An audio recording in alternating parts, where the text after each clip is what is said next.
My name is Alexandra, and I'm a 32-year-old woman trapped in an electric nightmare of my own making. The trouble started ironically with something as innocent as childhood friendship. Bella and I grew up together, as close as sisters. Our bond formed in the sandbox and sealed over scraped knees and shared secrets. She was the calm to my storm, the poised figure amidst my chaotic energy. But as we grew, I watched Bella transform like a butterfly, but into someone I barely recognized. I remember the day it changed. We were 12, sitting in my cluttered bedroom surrounded by video games and comic books. Bella, twirling a lock of her hair, said, "Alex, do you ever think about being popular, like being one of those girls everyone admires?" I had laughed it off, but Bella hadn't. As the years rolled on, she morphed into the epitome of teenage allure.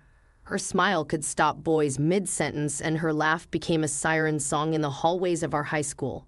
She was worshipped, and with that worship, she changed. The sweet girl I knew was replaced by someone who saw friendship as a ladder to climb. Each rung a step further away from me. But even as we drifted apart, she never turned her venom on me. She'd saunter into my world, dropping her queenly facade, and ask for my advice on boys, as if we were still those little girls sharing secrets in a treehouse. Despite everything, I couldn't bring myself to hate her. Life took us in different directions after high school.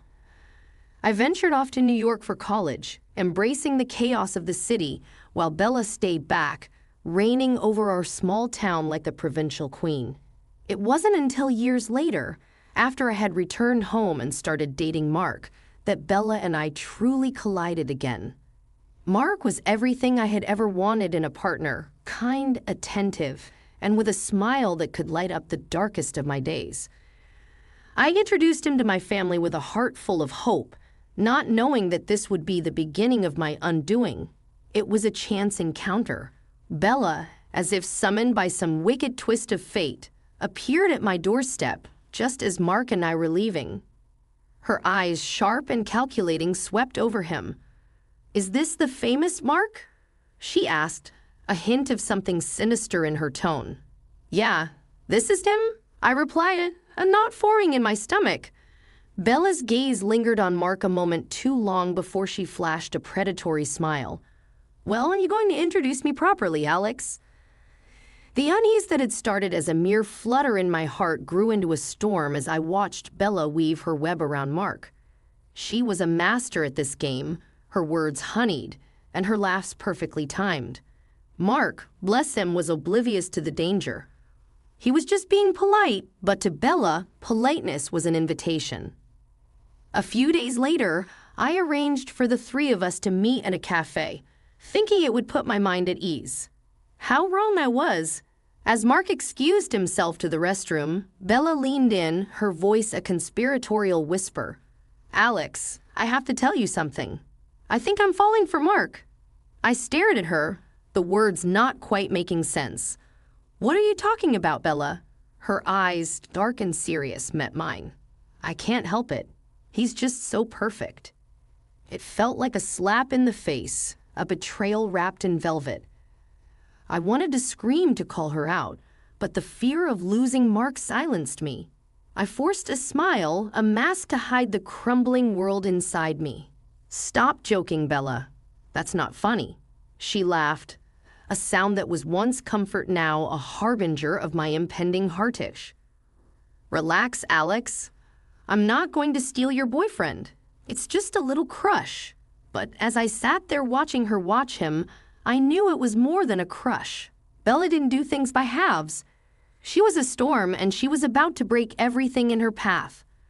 The cafe was bustling with the usual morning crowd, a cacophony of clinking cups and casual chatter. Mark, Bella, and I found a quiet corner.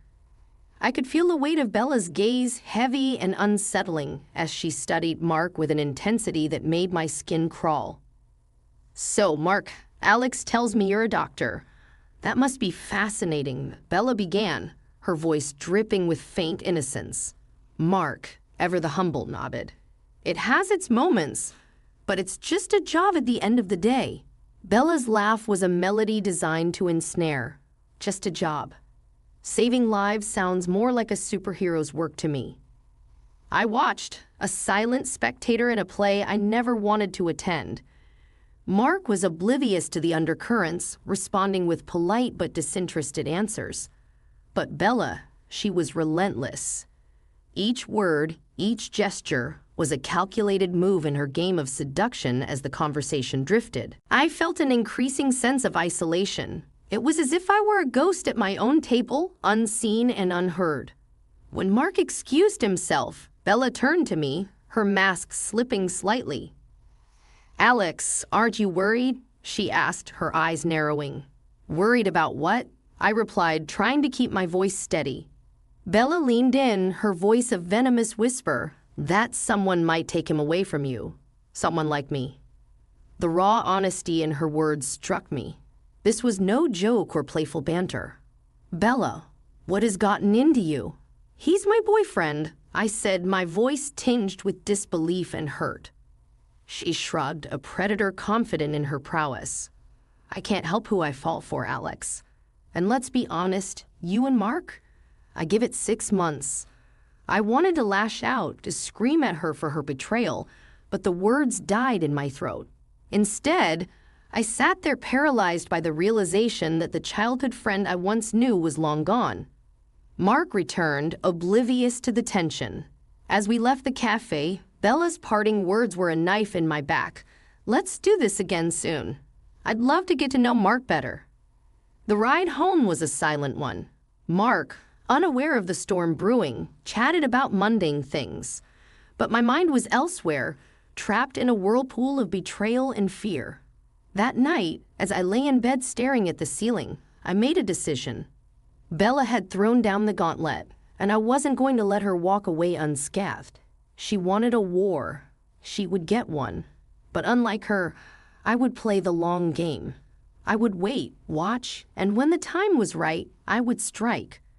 Bella may have been the queen of manipulation, but I had a few tricks up my sleeve too. In the quiet darkness of my room, a plan began to take shape, a plan that would bring Bella's world crashing down around her.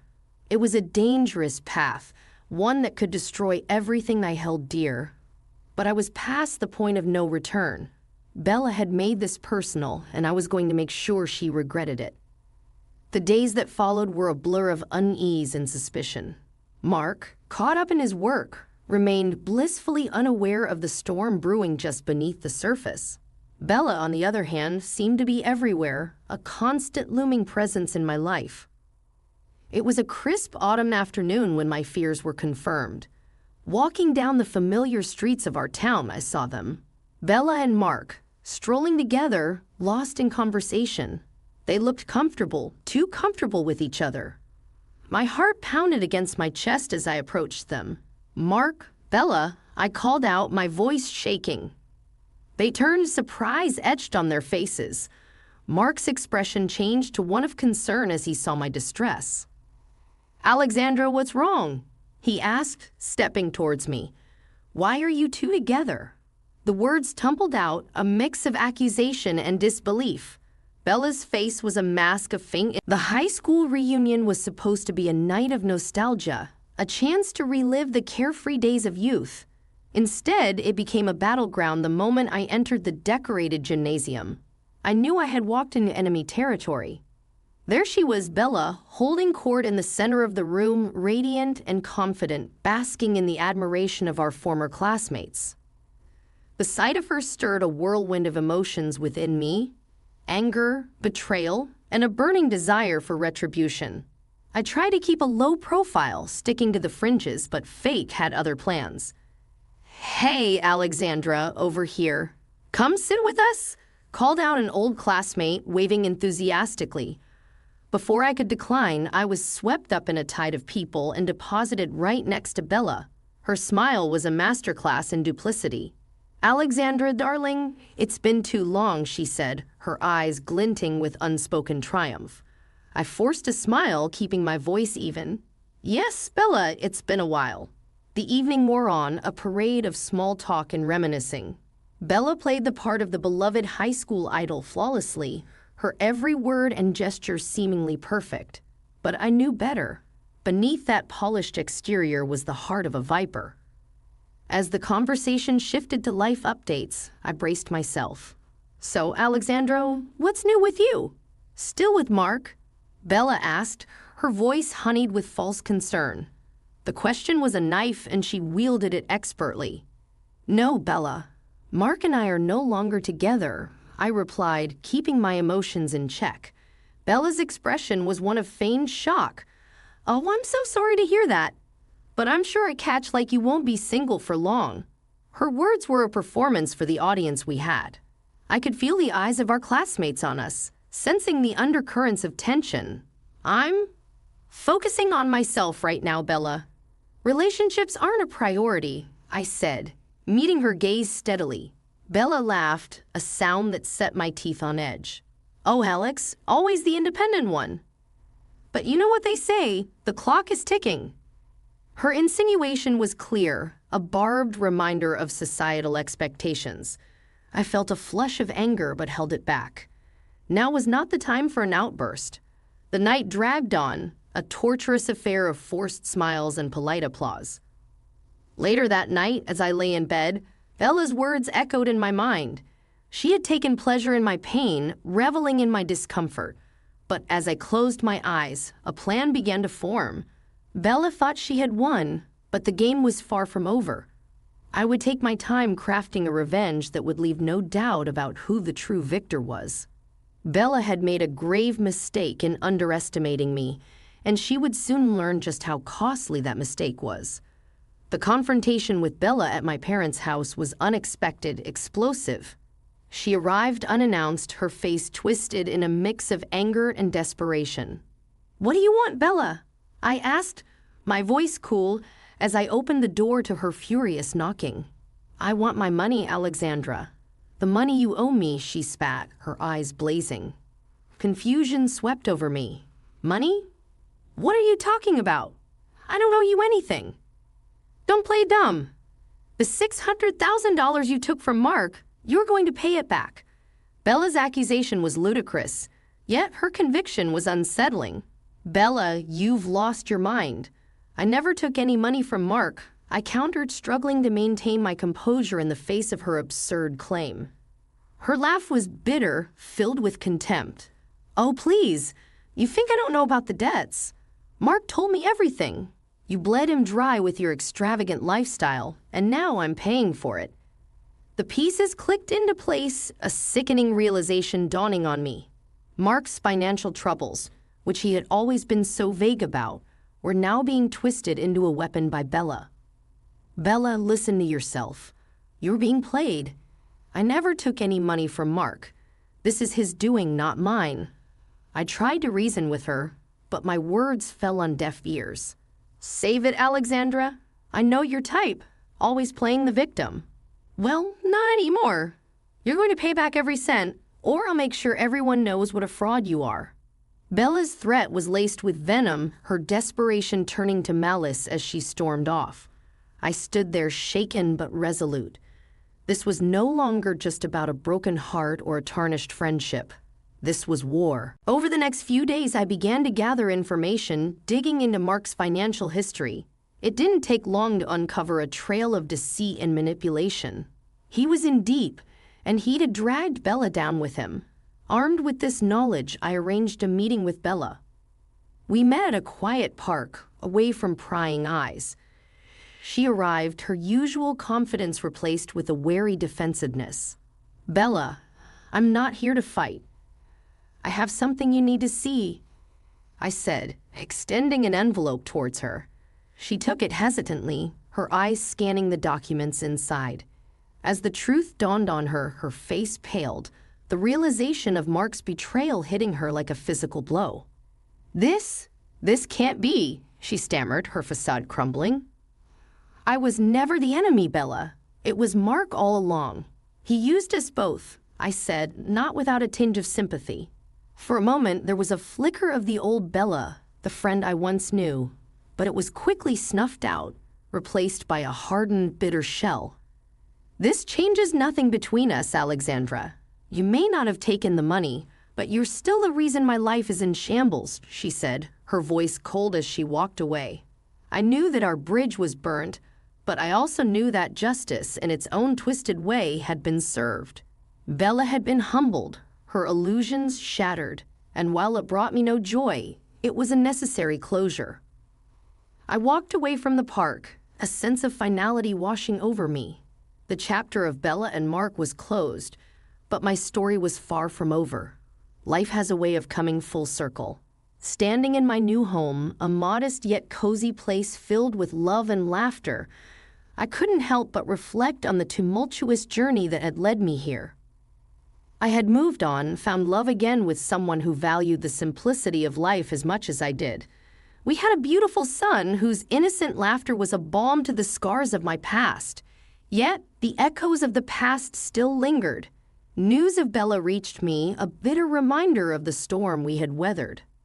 Her fall from grace was as swift as it was severe. After the truth about Mark's deceit and her own misplaced accusations came to light, her life unraveled.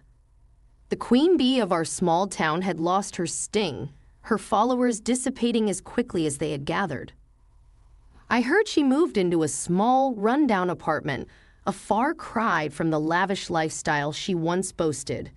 Her dreams of a grand wedding and a life of luxury with Mark had crumbled to dust, leaving her with a harsh dose of reality. I didn't take pleasure in her downfall. There was no satisfaction in seeing the once mighty Bella reduced to a shadow of her former self. If anything, it was a somber reminder of how fragile our perceptions of happiness can be. "Mommy, look!" My son's voice pulled me from my reverie, his small hands tugging at my skirt. In his hands, he held a drawing, a crude depiction of our family. It was us, him, me, and my partner, all smiles and stick figures. "It's beautiful, honey," I said, scooping him into my arms. His laughter filled the room, a sound so pure and full of life. As I put him to bed that night, I realized that this was what true happiness looked like. It wasn't about status, money, or revenge. It was about the simple moments, the ones that often go unnoticed. Lying in bed, I thought about Bella one last time. Our friendship, once a source of comfort and joy, had become a battlefield of envy and betrayal. But it had also taught me valuable lessons about trust, resilience, and the power of letting go. I hoped in time Bella would find her own path to redemption. Perhaps one day she would understand that the ordinary life she once scorned was, in fact, a life filled with extraordinary moments. As I drifted off to sleep, I made a silent wish for her, a wish for peace, for growth, and for the wisdom to see the beauty in life's simplicity. The story of Bella and me was over, but our story, was just beginning.